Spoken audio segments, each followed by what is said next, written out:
Teja, I'm Kanchana Jaykumar. Puliyagare or Puliyodharai.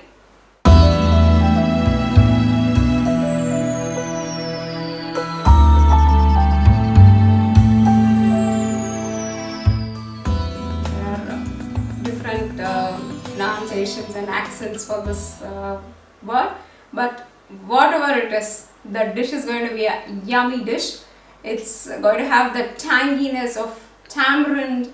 This is a wonderful all-time favorite and it's a very traditional dish. So let's not miss doing this dish. One more thing with this is you can do this, prepare it and put it like a pickle in a jar and store it. Whenever you feel like you're so tired, just cook some rice, mix it and have a wonderful, delicious lunch or dinner. So let's look into how to do this. One big ball of tamarind, or it amounts to 120 grams of tamarind. 1 tablespoon of turmeric powder, 1 teaspoon of pepper, 1 teaspoon of fenugreek seeds, 1 tablespoon of till or sesame seeds, 3 tablespoons of dhania seeds, 2 tablespoons of Bengal gram dal, 10 numbers of red chilies. All these ingredients we will be frying and grinding them. And for seasoning, we are going to have 1 spoon of mustard seeds, 1 spoon of jeera, 1 spoon of Bengal gram dal, 5 numbers of red chilies, some groundnut, some curry leaves, some hing, and lastly we will be adding 1 spoon of jaggery, salt to taste and a little oil. Boil 2 glasses of water and then we are going to put this tamarind into it. Well, if you are using the paste, then we need 4 tablespoons of thick tamarind paste. With this method, what will have happen is we will get the full essence of this tamarind.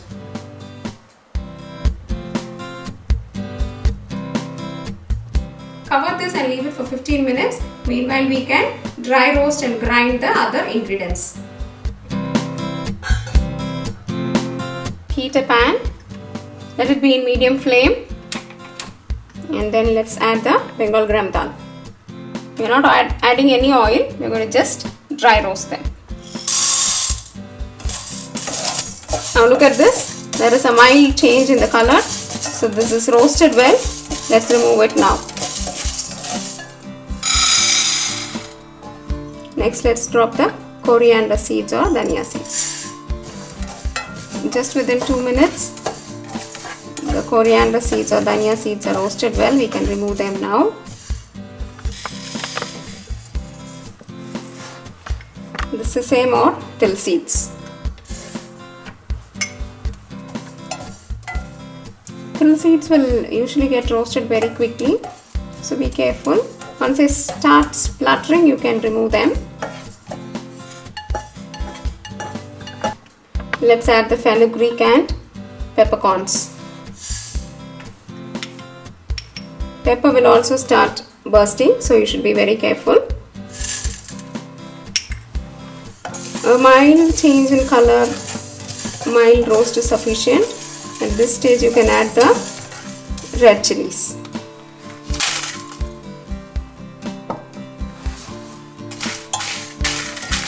Again, this red chili is going to be of a medium hot. So you can check it. If you feel it's more hot, you will have to reduce it, and if it's going to be very less hot, then you're going to add some more chilies. So just decide after tasting a small amount of this Puliyodharai. Now it's done. You can see the chilies have bloated up, and there is a change of color in the fenugreek and pepper. So you can remove it from fire.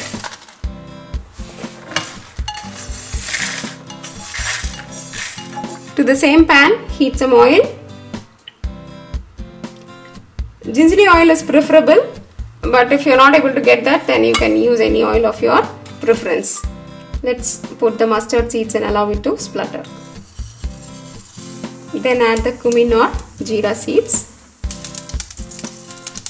Well, allow the mustard seeds to splutter, because when they are spluttering, a small thing will come out, and that's going to enhance our digestion capacity. So that is why in all our dishes we are adding this mustard seeds. Now add the Bengal gram dal. Add the groundnuts. Lastly add the curry leaves. Some hing. Sort this well until there is a change in color on the groundnuts and the Bengal gram dal. And then we lastly add the red chilies so that we don't cough much. All our ingredients are roasted nicely. Let's add the red chilies. Let's just break them and add.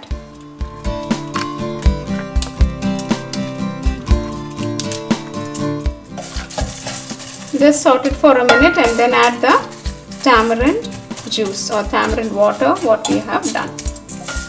Now I have extracted the tamarind juice from the tamarind ball which was soaked in hot water.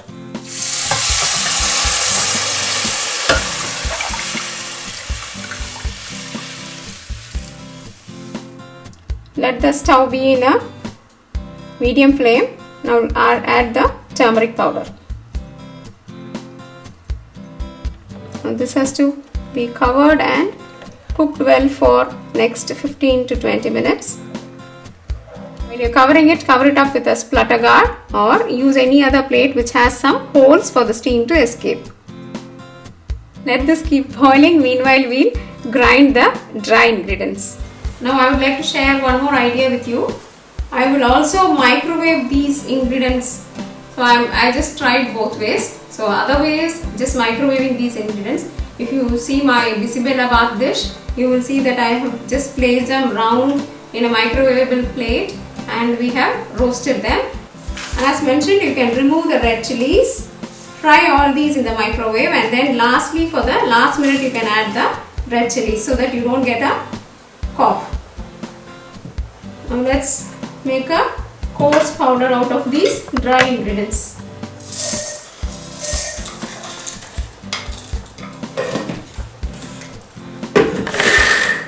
Now look at this, we have a nice powder. It's neither too fine nor too coarse. Now look, our tamarind water has been boiling for more than 15 minutes. So I'm just going to add the ground powder. It's boiled and it has reduced in quantity. I'm getting a good aroma of this tamarind along with the chilies and groundnuts. Reduce the flame. Add the powder and give a slow mix like this.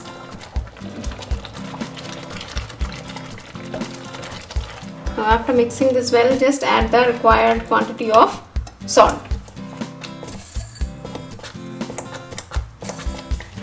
Now after adding this powder, this will start spluttering, so be very careful that your hand doesn't get burnt.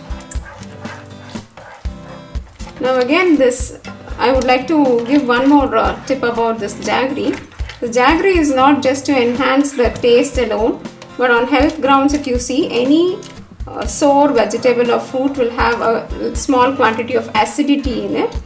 To reduce that acidity, our ancestors have found this way of cooking by adding some sugar to it, some sweetness to it. So that's why we are adding jaggery.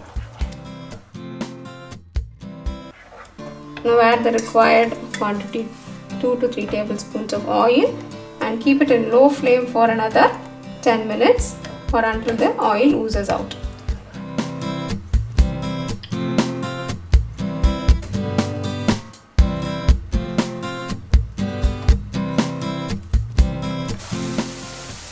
Now after 10 minutes, look at this. Can you see? All round the oil has started coming out and it's bubbling. So this is the right stage. We can remove it and allow it to cool. As it's cooling down, it becomes very thick. So you can remove it and show you how to mix it with the rice. Now our Puliyodharai mix is ready. So let's see how to mix it with the rice. Now we have some cooked rice in a bowl. Taste your Puliyodharai and then see if there is enough salt. Otherwise, when you are doing your rice, Add some salt to it, and then a spoon of gingery oil is preferable. If not, you can add any oil of your wish. First mix the oil and salt well with your rice. When you're mixing the rice, just take enough care to blend them very slowly like this, so that the grains don't get broken. They're going to get broken, again the taste of the rice will become slightly different. Now we have mixed oil and salt well with the rice. Let's add the Puliyagare mix.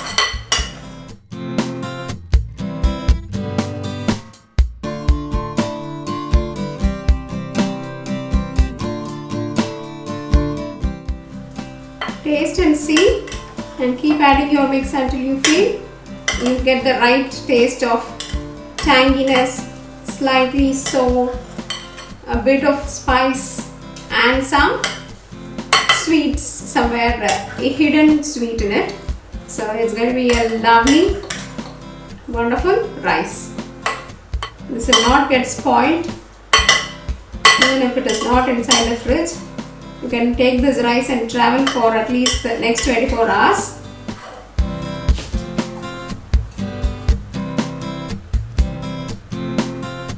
Now we can store this Puliyodharai mix in a nice glass container, because I will always normally try to store in a glass container, not a plastic one. The plastic ones react after a few hours, so try to store it in a glass container or other stainless steel containers. This can be stored for around 2 to 3 months into your refrigerators. I've added very little oil to this. You can see the family's requirement and add some more oil and then preserve it. So dear friends, hope you enjoyed this session of making wonderful, lovely, yummy tamarind rice. This is going to be a real delight to your family. Just try to make this in small quantity and keep it in the refrigerator. Then whenever you feel tired, cook some rice, mix it and go ahead. So, Dosa to pizza, always enhancing your taste buds. If you like this video, press like, subscribe to Dosa to Pizza, and for your printable recipes, visit dosatopizza.com. Thank you and bye-bye.